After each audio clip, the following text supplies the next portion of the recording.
Big Tech et intelligence artificielle. Donald Trump, changement géopolitique, faiblesse du dollar et investissement responsable. 2025 a été une année mouvementée. 5 questions, 5 réponses, 3 experts. Voilà ce que nous vous proposons alors que 2025 touche à sa fin.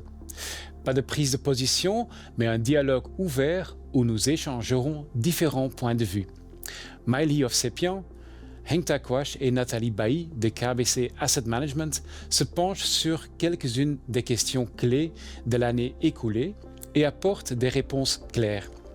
Le but ? Vous offrir une vision plus large sur 2025 et des idées utiles pour 2026. Vous préférez écouter ce panel plutôt que de le regarder? Abonnez-vous à notre chaîne Spotify ou iTunes Financial DJ. Bienvenue, heureux de vous accueillir pour cette édition spéciale de Zoom Invest, le bilan de 2025 en questions et réponses.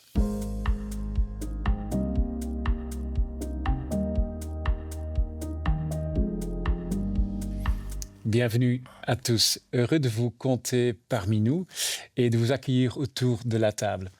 Vous avez participé à une des éditions Zoom Invest au courant de l'année 2025, mais pour les auditeurs et les spectateurs, je vais quand même encore vous présenter. Donc parmi nous, Maëlie Hovsepian qui couvrira les sujets sur la macroéconomie et la géopolitique. Bonjour Marc. Bonjour. À côté de Maëlie, il y a Henkta Quach qui couvrira le sujet IT et intelligence artificielle. Bienvenue Henkta. Bonjour Marc. Et alors Nathalie Bailly, experte en ESG, qui couvrira naturellement les investissements responsables. Bienvenue à tous. Alors, une édition spéciale de Zoom Invest où on va parcourir 5 questions marquant pour 2025. 5 questions, nous allons les aborder, en discuter et former une vision globale qui donnera aux spectateurs et auditeurs quand même plus de clarté sur 2025 et peut-être déjà une vision pour 2026. Et on va commencer déjà par la première question, une question naturellement sur M. Trump et surtout sur les turbulences politiques qui ont été créées par M. Trump. Et la première question, c'est bien, est-ce que cette politique crée de nouvelles opportunités ou est-ce qu'ils apportent plutôt des risques supplémentaires? Et je pose déjà cette question à toi, Maëlie. Oui, les investisseurs ont eu du mal à comprendre les changements de cap de Trump. Tout tournait autour du programme America First. Début avril, Trump a annoncé ses tarifs douaniers plus agressifs lors du Liberation Day. Sa politique budgétaire, The Big Beautiful Bill, a entraîné la perte de la note AAA.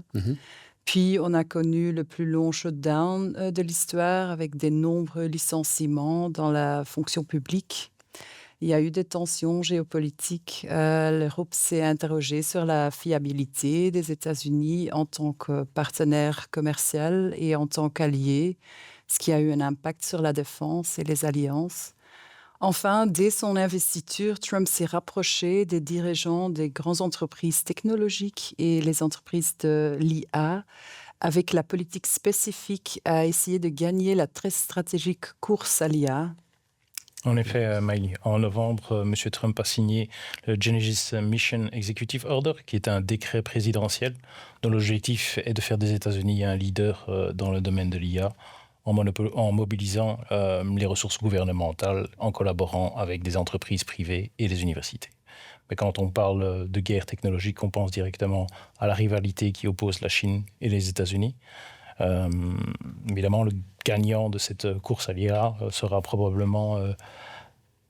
bouleversera probablement le nouvel ordre mondial. Oui, exactement. La Chine est un bon exemple du changement dans l'ordre mondial. En 2025, il n'y a plus de leadership mondial dominant. Il y a les alliances qui sont plus flexibles, mais aussi plus instables, et les frontières qui peuvent ou doivent être ajustées. L'Europe est obligée à devenir plus autonome. Elle vise une autonomie stratégique, y compris sur le plan militaire, avec une augmentation des investissements dans l'OTAN. Oui, en ce qui concerne le secteur de la défense, il est devenu évident que l'Europe doit devenir plus indépendante et aussi capable de se défendre seule. On ne peut pas le nier, mais c'est aussi un défi pour les investisseurs durables et aussi pour nous en tant que gestionnaires d'actifs. Oui, je comprends tout à fait, Nathalie, parce qu'en effet, c'est un défi de taille pour l'univers des investissements durables, mais c'est un sujet tellement important que je mets pour l'instant de côté et je vais y revenir après. Je me retourne encore vers toi, Mali, sur ce nouvel ordre mondial, car cela ne s'arrête pas uniquement à l'OTAN ou l'Europe ou la défense peut-être. Non, cela va bien plus loin, en effet. Les relations internationales des États-Unis sont devenues beaucoup plus transactionnelles, hein. Trump conclut des accords, il peut être ami avec l'Europe après le sommet de l'OTAN et concéder 15% des droits d'importation pour les entreprises européennes. Mais il peut aussi redevenir très critique envers l'Europe peu après. C'est pareil avec toutes ces relations, quand on regarde ses relations avec la Chine, le Venezuela, l'Israël, l'Arabie saoudite, mais même avec la Russie et l'Ukraine. D'abord, il commence à augmenter la tension, puis il cherche à conclure un accord économique profitable à tout le monde, mais surtout profitable aux États-Unis. Ouais, ouais. Le monde à l'envers, donc, et c'est également le cas pour les marchés financiers, parce qu'également les investisseurs ont ressenti la nouvelle politique de Trump ou America First 2.0. Oui, oui, tout à fait. Les marchés l'ont ressenti, en effet. On a même connu une vague de choc. Oui. L'indice mondial des actions a fortement baissé au printemps, avec une correction d'environ 15% convertie en euros. Cela surtout à cause de la crainte d'une nouvelle guerre commerciale ou d'une récession. Mais au fil de l'année, les marchés se sont rétablis plus vite que prévu, de nouveau tirés par la technologie et le IA, mais aussi au secteur cyclique comme la défense. Ce contexte a été aussi favorable aux valeurs refuges comme l'or, ce qui a toujours monté dans les périodes d'incertitude ou de crise. Tandis que le dollar s'est affaibli et qui n'a donc pas joué son rôle comme valeur refuge. Oui, ça nous amène à la deuxième question sur la faiblesse du dollar. Mais je veux quand même conclure la première question pour les spectateurs et les auditeurs. Est-ce qu'on peut alors dire que la géopolitique de Trump n'a pas uniquement causé des risques, mais également apporté des opportunités, mais il fallait savoir où les chercher? C'est comme ça que je peux le comprendre? Absolument. Oui, pour citer Trump, quelques jours après le Liberation Day, it's a great time to buy. C'est le bon moment pour acheter. En effet. La politique américaine vise des accords économiques, il vise des investissements, il vise des prix d'énergie bas. Alors tout cela devrait finalement profiter au marché des actions, surtout le marché américain. Oui, OK. Alors, ça nous amène à la deuxième question sur la faiblesse du dollar. Est-ce que cette faiblesse est une menace plutôt pour les investisseurs ou est-ce que c'est plutôt une opportunité pour diversifier? Le dollar a surtout connu une forte baisse au premier semestre de 2025 pour de bonnes raisons. Il y avait beaucoup d'incertitudes sur la politique américaine. Le dollar était moins attractif comme valeur refuge. On attendait aussi des baisses de taux d'intérêt par la Réserve fédérale, alors que les taux sur les obligations d'État augmentaient. Certains pays comme la Chine et l'Inde plaider pour la diversification, pour ne pas considérer le dollar comme la seule monnaie mondiale. Ils choisissaient par exemple pour le yuan chinois, mais pour l'instant, le dollar reste dominant sur la scène internationale. OK.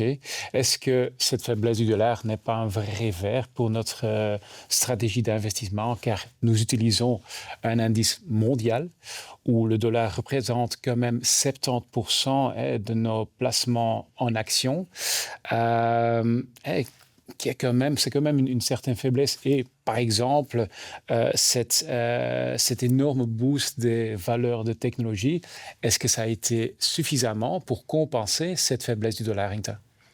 Alors, il est vrai que le dollar a fortement pesé sur la performance des investissements pour les investisseurs donc en euros. Néanmoins, on termine l'année dans le positif.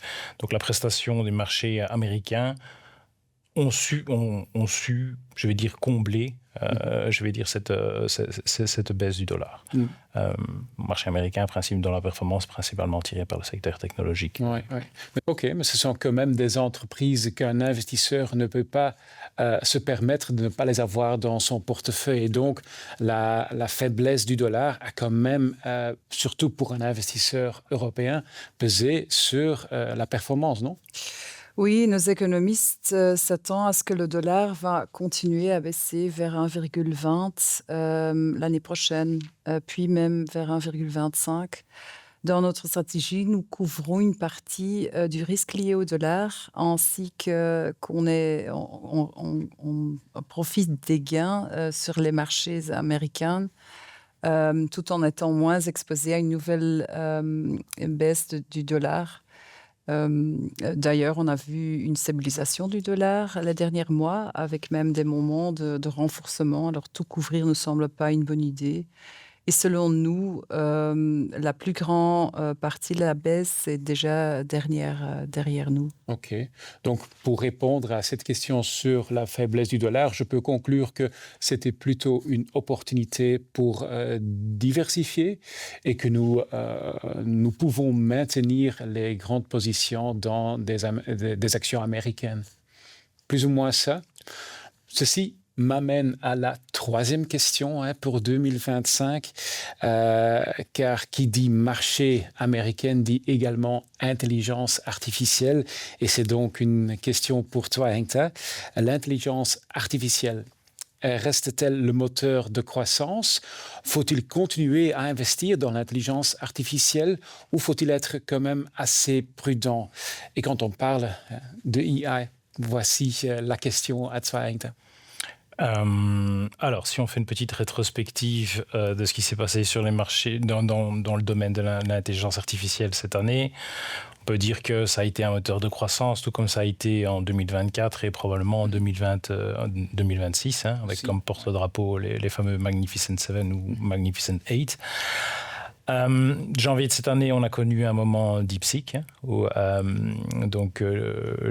Chine est arrivée avec un modèle IA très compétitif par rapport à son concurrent américain, donc plus bas coût d'entraînement, une consommation en énergie plus faible, du moins c'est ce qui me paraissait à l'époque. Ce qui a évidemment entraîné une crainte sur le marché actions et surtout sur le secteur technologique. On avait peur qu'il y ait une baisse significative des commandes de puces NVIDIA. On se rappelle que ce jour-là, je crois que c'était le 29 janvier, NVIDIA perd plus ou moins 17% en une séance. Par la suite, il est apparu quand même que les coûts de ces modèles d'entraînement chinois n'étaient peut-être pas aussi bon marché qu'il le semblait.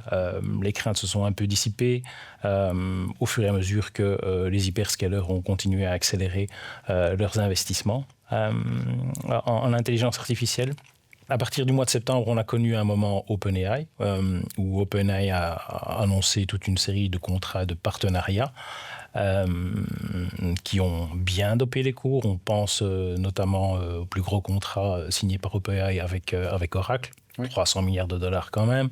On pense au partenariat stratégique avec AMD. On pense aussi au fait que NVIDIA investit dans OpenAI. Tout cela a bien drivé les marchés.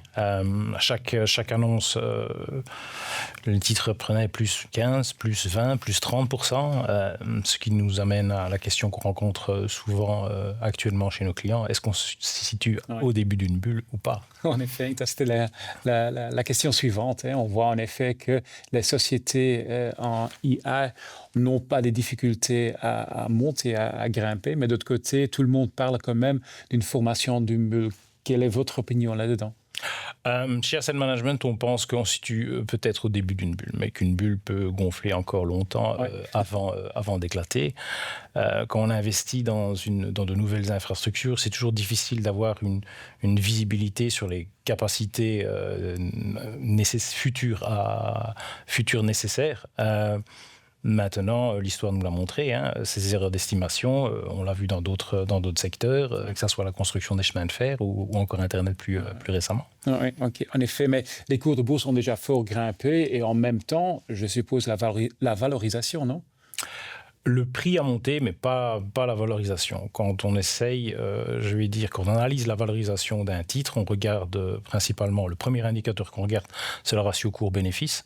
Maintenant, on s'aperçoit que, par exemple, pour une société telle qu'NVIDIA, le cours a augmenté, mais les bénéfices sous-jacents ont augmenté plus vite que le cours, ce qui fait en fait que ce ratio de valorisation diminue. Si je regarde le ratio de valorisation d'une société comme NVIDIA, on se situe pour l'instant aux alentours de 45. Et 45, c'est bien en dessous de sa moyenne des 3 à 5 dernières années. Si on regarde même le ratio cours-bénéfice d'NVIDIA en 2021, on était à 90. Oui, grâce à ces bénéfices alors.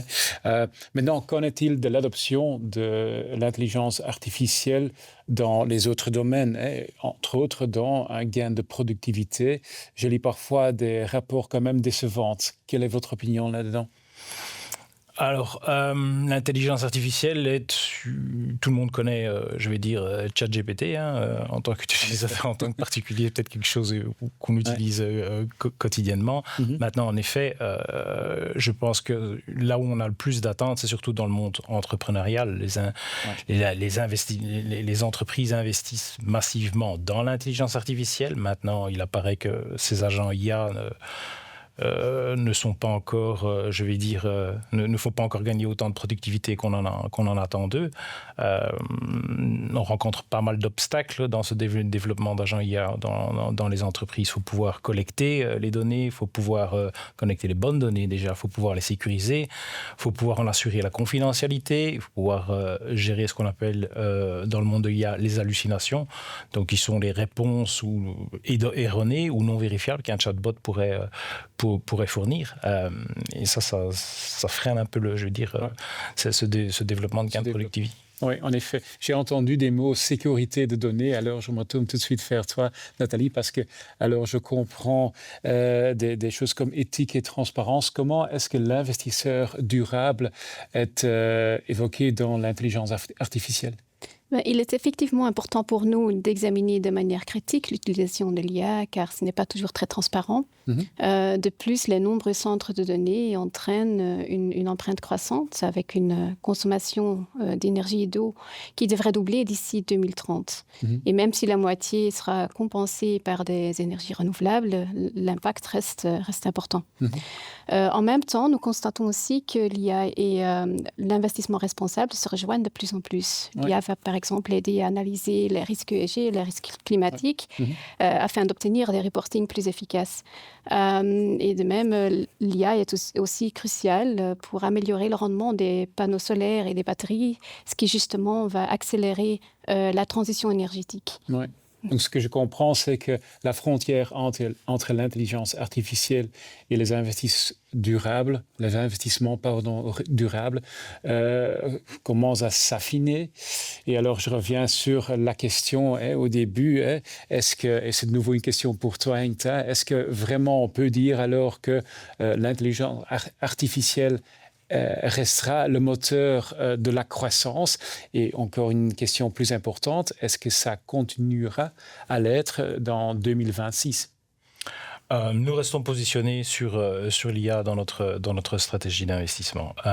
Maintenant, il faut être prudent et peut-être faire la différence entre les entreprises qui sont cash-rich et qui sont capables de payer, leur commande de puces à NVIDIA, et les acteurs plus petits, nouveaux acteurs du cloud, le néo-cloud, comme on les nomme, qui n'ont peut-être pas le cash flow suffisant pour honorer la facture.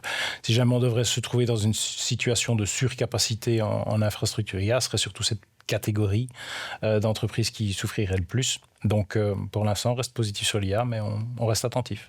OK. Et alors, on arrive à la 4e question, et c'est une question sur la Chine. Qu'en est-il de la Chine? Et donc, la 4e question se pose. La Chine continue-t-elle à être ou à mettre la pression sur les États-Unis en matière d'innovation et en matière technologique? Probablement, oui. Il s'agit d'une lutte de pouvoir géopolitique entre deux blocs, chacun avec sa vision du monde, chacun avec ses revendications historiques, où Taïwan reste un point de tension aussi. Mais la bataille sur les ressources est aussi centrale. La Chine cherche à renforcer son rôle mondial, économique mondial. Elle veut prendre la tête des organisations comme l'Organisation mondiale du commerce, l'OMC.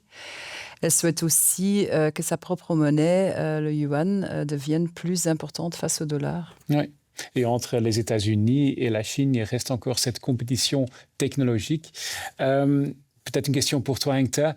Qui est le plus avancé technologiquement, la Chine ou les États-Unis? C'est difficile à dire. Je pense que voilà, il y a des points positifs des deux côtés.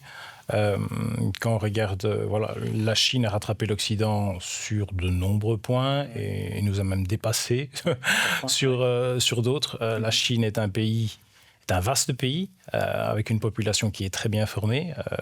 Il y a 8 à 10 fois plus de diplômés en ingénierie en Chine par an qu'aux États-Unis. Ça aide. Ouais. Un autre point positif pour la Chine, je pense, c'est aussi la disposition donc, des terres rares. C'est toujours plus facile d'être compétitif dans un domaine quand on a la matière première à disposition. La deuxième, peut-être aussi l'énergie. Donc la Chine subsidie aussi les entreprises privées, a une grosse capacité de production énergétique. Jensen Huang l'a dit aussi. In China, power is free. Évidemment, ça peut aussi être un gros avantage parce que ça tire automatiquement les coûts d'exploitation des infrastructures IA vers le bas. D'un autre côté, ce qui joue en faveur des États-Unis, je pense qu'ils ont encore une légère avance technologique du côté puce. C'est vrai que la Chine progresse non seulement sur le plan technologique, mais aussi dans les énergies alternatives. La Chine est le plus grand investisseur dans l'énergie solaire et mise fortement sur l'électrification. Mais bien sûr, comme les besoins énergétiques sont tellement élevés dans ce pays, les énergies fossiles sont toujours très importantes pour ce moment. Mais nous pensons que le changement n'est qu'une question de temps. Oui. Revenons sur ce point, Nathalie, ce conflit stratégique avec les États-Unis. Maëlie, tu as même parlé d'une lutte de pouvoir géopolitique. Est-ce que cette lutte va également continuer en 2026, vous pensez? Absolument. Oui, en mi-novembre, Trump semblait tout à coup très ami avec le président Xi Jinping. Il a même invité à une visite d'État en 2026. On a eu l'impression que la Chine avait pris l'avantage dans le conflit. Il reste certainement encore beaucoup de points de tension qui nous reviendront l'année prochaine, avec plus de 40% de droits de douane en moyenne aujourd'hui. On est beaucoup plus élevé que de ce qu'il y a un an. Ouais. Et pour certains produits comme l'acier et l'aluminium, la Chine doit encore payer plus, ce qui concerne également un nombre de produits qui contiennent ce matériau. Puis on a les taxes portuaires sur les navires construits en Chine, qui ont aussi une dimension militaire. Et il y a aussi les restrictions de l'exportation du technologie. Ce qui nous montre une découplage économique plus large entre les deux pays. En effet, ces restrictions concernent principalement donc, l'exportation de puces. Donc, les États-Unis veulent empêcher la Chine d'acquérir les puces les plus performantes. Elle concerne aussi l'exportation des machines nécessaires à la fabrication donc, de ces puces. Oui. Donc, voilà. OK, mais en dehors de la guerre des puces, la Chine contrôle peut-être pas tout, mais quand même une très grande partie des minéraux rares, n'est-ce pas, Maëlie? Oui, c'est pourquoi la Chine a renforcé ses contrôles d'exportation de minéraux rares. Sans ce minerai, la production d'une technologie stratégique est bloquée. La Chine a reporté ses contrôles d'un an, mais elle garde ainsi un levier important. Il faut des années pour égaler la capacité chinoise dans ce domaine. Et donc, si je comprends bien, beaucoup de ces mesures servent comme levier de négociation. Les deux pays veulent encore coopérer, mais ceci augmente aussi un risque d'une escalade, œil pour un œil. Exactement, c'est une corde raide sur laquelle ils avancent. La Chine continue à renforcer sa position géopolitique, économique et militaire, tandis que les États-Unis tiennent à la contenir. Mm-hmm. À court terme, on ne voit pas d'escalade, comme le focus est sur l'économie. Mais à plus long terme, on s'attend à une découpe plus importante qu'on connaît aujourd'hui. Mm-hmm. Mais de nouveau, à plus court terme, il reste certainement encore des opportunités d'investissement en Chine et plus largement en Asie émergente. OK. Ça nous amène à la dernière question, une dernière question sur les investissements durables. Je vous ai promis, Nathalie, tout d'abord. Maintenant, l'investissement responsable est-il toujours de l'avenir ou le monde demande-t-il une approche plus large? Et je vais peut-être commencer par une question sur la performance. Comment, en 2025, s'est déroulé pour les investissements durables? Je dirais que c'était plutôt une année turbulente, avec surtout les États-Unis qui ont apporté pas mal de volatilité. On a eu Trump qui s'est retiré de l'accord de Paris sur le climat. Il a aussi supprimé pas mal de mesures pour le climat, ainsi que les subventions aux énergies alternatives. Il a aussi misé fortement sur les énergies fossiles. Cela fait chuter les actions liées à l'énergie éolienne et solaire, avec une perte d'environ 15% au premier trimestre. Mais on a vu un bon rebond au deuxième et troisième trimestre. Et d'où est venu ce rebond alors? Ironiquement, le tournant est venu aussi grâce à la politique de Trump. D'un côté, il y a eu plus de clarté sur les crédits d'impôt pour les énergies renouvelables. Ouais. De l'autre côté, les besoins énergétiques des États-Unis sont très élevés et l'énergie alternative offre le moyen le plus rapide d'augmenter la capacité. Vu que la construction d'une nouvelle centrale à gaz ou nucléaire prend vite 3 à 10 ans. Mais en dehors des États-Unis, il y a aussi la Chine et l'Europe qui ont bien investi dans l'énergie alternative, en partie par nécessité géopolitique. Mmh. Donc, on a eu la crise du gaz, on a eu les prix élevés d'énergie, les tensions au Moyen-Orient, mais également la forte croissance des investissements dans les batteries et des réseaux qui ont bien soutenu le rebond du secteur. OK. Et comment est-ce que cela s'est traduit pour les investisseurs alors? Il y a une grande différence entre ceux qui ont vendu et ceux qui sont restés investis. Ceux qui ont vendu au premier trimestre, ils ont raté un rebond de 40% au deuxième et troisième trimestre, alors que ceux qui ont gardé une vision plutôt à long terme, en misant sur la transition énergétique, aussi soutenus par l'IA, ils ont été bien récompensés.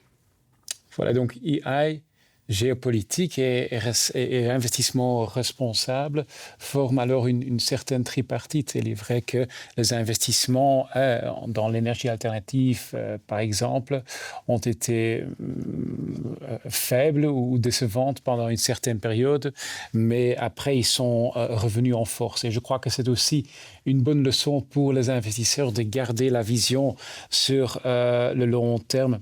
Et maintenant que tu parles d'une nécessité géopolitique, pour moi, le boucle est bouclé. Le monde est vraiment en train de changer, il me semble. Nous vivons dans une nouvelle réalité. Et je reviens donc, comme promis, Nathalie, vers la question quand même la plus importante, surtout en matière d'investissement durable. Qu'en est-il de la défense? Comment est-ce qu'on peut répondre à cette question comme investisseur durable? La défense reste un sujet très difficile dans l'investissement responsable, Mais il est vrai aussi que la sécurité est quand même une condition de base pour le développement durable. Et avec les récents changements géopolitiques, mais aussi l'accent mis par l'Europe sur des dépenses de défense plus élevées, on ne peut plus considérer la défense comme un tabou dans nos fonds d'investissement responsables. Et donc, actuellement, notre politique d'investissement est en cours de révision pour s'adapter à cette nouvelle réalité. Ouais. Et nous allons entrouvrir la porte aux actions de défense, mais bien évidemment, uniquement pour les armes non controversées. Oui, ce qui est normal. C'est un débat qu'on retrouve aussi, je veux dire, dans le domaine de l'IA. L'IA est utilisée pour principalement améliorer les processus technologiques. Est-ce que l'IA a des applications militaires? Bien sûr. On voit ça concernant les drones, la cybersécurité. Donc les deux sujets sont intimement liés. Oui, tout à fait. Alors, Nathalie, quelle est alors ta réponse sur la dernière question? Est-ce que les investissements responsables est toujours l'avenir ou est-ce qu'il faut regarder les choses plus larges? Je dirais oui, l'investissement responsable est toujours l'avenir et la transition énergétique est un bel exemple. Mais le monde demande aussi une approche un peu plus large quand on pense par exemple à la défense. Je pense que l'investissement responsable doit en partie passer de l'idéalisme au pragmatisme tout en gardant les principes de durabilité, mais avec un peu plus d'attention aux défis actuels de la société. Et c'est un exercice qui n'est pas facile. Il faut toujours bien équilibrer d'un côté les attentes des investisseurs, les attentes de la société, mais également les exigences légales et les exigences de reporting dans nos décisions stratégiques. Ouais. Donc tu as bien dit que l'investissement durable est toujours l'avenir, mais quelle est votre opinion sur 2026? Comment est-ce qu'on doit voir en investisseur durable 2026? Nous pensons que l'investissement responsable restera fort. Les investisseurs accorderont toujours de l'importance à la transparence, à l'éthique, à la durabilité. On voit aussi que les entreprises continueront à se concentrer sur les thèmes économiques importants, tels que l'énergie alternative. Et à mesure que les effets du changement climatique seront plus visibles, nous pensons aussi que l'ESG retrouvera une place plus importante à nouveau sur les agendas politiques. Passionnant. Oui, passionnant, effectivement. Les défis sont grands, nouveaux et surtout durables. Et c'est notre responsabilité de non seulement les reconnaître, mais aussi d'y répondre activement dans notre politique d'investissement, que ce soit dans l'investissement responsable ou dans d'autres domaines. Oui. Belle conclusion, Nathalie.